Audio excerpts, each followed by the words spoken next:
The E.S.S. Wellington, An Interstellar Tale by J.N. Wdowski. Chapter 15, The Fleet. Mueller took back his arm and held Dr. Garcia's hand in both of his. Mary, as much as I would love to have you on board, I'm afraid that at this time I cannot allow it. Upset, she took her hand from his. Why not? As you know, I'm already burdened with refugees that have a strong desire to kill each other. My ship is in need of dry dock repairs. Even with the supplies your base has been gracious enough to assist us with, we will still be on rations for the next 3 days, Mueller answered. And most importantly, you are a civilian, and I cannot ensure your safety. As far as we know, the Holdens are still stalking us, and it seems if we do anything they judge as improper, they could take us out as easily as they did the Grant. She looked disappointed and rejected. Fine. I understand you don't want me with you. You don't have to make excuses, Captain Mueller. She was actually making him feel guilty. Mary, I do not think you do understand. I truly hope we will see each other again very soon, under better circumstances. Her eyes softened as she looked up into his eyes. Really?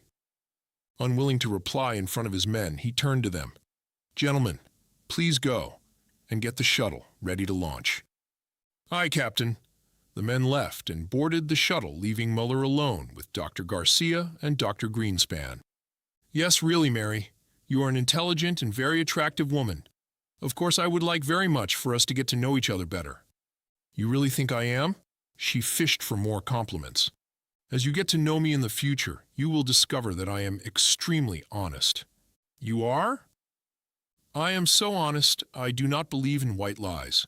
I feel they devalue compliments. He then turned to Director Greenspan and put out his hand to shake hands. Thank you again for the fine meal and all the supplies you were able to spare us. Greenspan accepted his hand and shook it. You are welcome, Captain. And thank you for the plant samples and all the data on the Momvols and Rogers aliens. He tightened his grip slightly on Mueller's hand. You are sure these Holdens are no threat to us? I am confident they'll ignore your base. Like you said before, you only have a few guns locked in a case in your office. You are no threat to them. Mueller then returned his attention to Dr. Garcia. He bowed his head slightly and took her hand to kiss the back of it. Until next time. He then released her hand and followed the others back on board the shuttle. 1 jump and 10 light years later, Mueller stood from his command chair as he looked at the new star system they had jumped into. On the main screen was a gas giant at the same distance as Mars's, from its star at 1.5 astronomical units. The world swirled with light blue methane clouds and bright orange bands, the result of complex organic materials high in the atmosphere, known as tholins. What is our position, Mr. Momdingo? We are in Gez-Genzel binary yellow sun system. We are 0.005 astronomical units. 465,000 miles from Gez-Genzel 4. Momdingo read his navigation display, then looked up at the gas giant on the main screen. Beautiful world, Yamato responded from her damage control station. Mueller turned to her. Yes, it is, Ensign. It has the charm of a child's watercolor painting, added Rogers. That it does. Mueller cocked his head, slightly grinning as he gave the world a second look.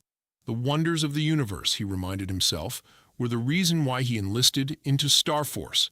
Not the horrors of losing comrades or dealing with life and death situations, but moments like these. He headed to the hatch off the bridge. Commander Frost, the bridge is yours. I will be in my cabin if needed. Aye, Captain. 3 hours later, Mueller worked on his log, reflecting on their encounter with the Amundsen research base. We were able to obtain the resources needed to make the next 3 days easier. I am, however, having second thoughts about not evacuating them. Granted, it would have been extremely cramped, especially with the Rogers aliens already on board. With 100 more souls, we would have had to jettison our shuttles and convert the shuttle bay into temporary housing, not to mention the strain on ship supplies. He thought of Dr. Mary Garcia, hesitated, and then decided it was best not to enter his impressions of her into his log. Having been out for over a month on this mission, she reminded him that he was still a man. He had been honest when he told her he found her intelligent and attractive, but he purposely withheld from her that what he was mostly drawn to was her unabashed, flirtatious nature. Her personality was a much-needed reprieve for him from the pressures and burdens of command. Mueller's personal communicator then chimed. "Yes," he answered. "Captain, I think you should come down to the White Chins Bay. We have had an incident." Basilone's voice came over the device. "I'll be right down." 5 minutes later, Mueller, for the first time, walked into the storage bay B, since it had been converted to accommodate the White Chins families. A bruised and bleeding yellow chin adult male was being held by 2 of Basilone's fleet troopers. "Captain, how did he get this far?" Mueller disappointedly looked at Basilone. "I expected you and your men to keep them separated." He looked at the foot-shorter yellow chin as he struggled to break from the troopers. The growling and hissing white chins that were being held back by a half-dozen of the fleet troopers. "And why is this yellow chin still in here?" Basilone lowered his head slightly as he tried to explain. "The little devils use their women and children to cause a distraction in Storage Bay C. As my troopers responded to the commotion, this one," he pointed at the held yellow chin male, "slipped past them and entered the White Chins Bay and attempted to attack one of them. The white males pounced upon him and began beating him viciously. If my men had not forcefully intervened, they would have killed him." Basilone took a deep breath. "We had just got the situation under control when you arrived." Mueller then noticed that several of the troopers had bleeding scratches and fresh bruises. "Very well, Captain. Bring the yellow chin to sick bay with your men that also need medical care." Mueller did not need this headache. "I want the leaders of both groups in my office in 3 hours." "Aye, sir." Before Mueller could return to his cabin to continue his log, his personal communicator chimed. "What now?" "Yes?" It was Steenval on the bridge. "Captain, we have just had several ships jump into our sector. Several capital-sized ships." "Momvals?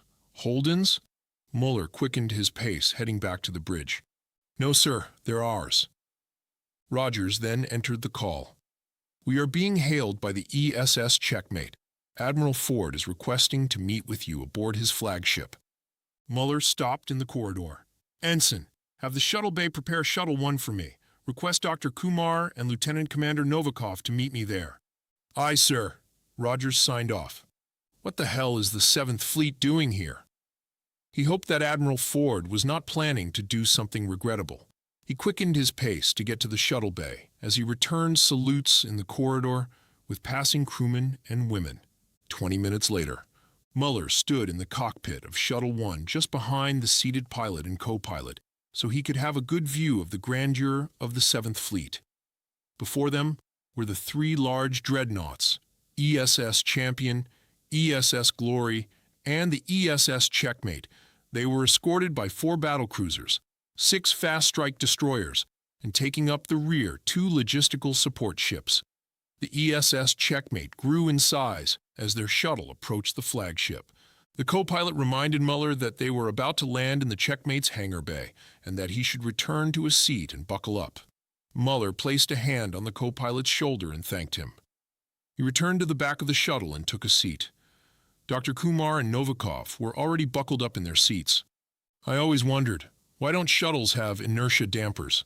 Dr. Kumar checked her shoulder harness. "Shuttlecraft are not large enough for them," Novikov explained to her. "Besides, Doctor, think how less fun shuttle rides would be without the bumps," Mueller added. "You find that part fun?" Her face soured. Mueller smiled. "Especially when descending into an alien planet's turbulent atmosphere. Would you agree, Lieutenant Commander?" "I would have when I was an ensign. Now that I'm older, I appreciate smoother rides." "Well, I never enjoyed bumpy shuttle rides." The doctor's face soured more so. "No worries, Doctor. Landing in a shuttle bay will be as smooth as a baby's piku. No crosswinds," Mueller assured her. "Then why the need for these?" She gripped her shoulder harnesses. "Just a precaution, Doctor. Nothing more." Mueller smiled at her. Please be sure to continue to Chapter 16, Admiral Ford. To support the author, please like, share, comment, and subscribe.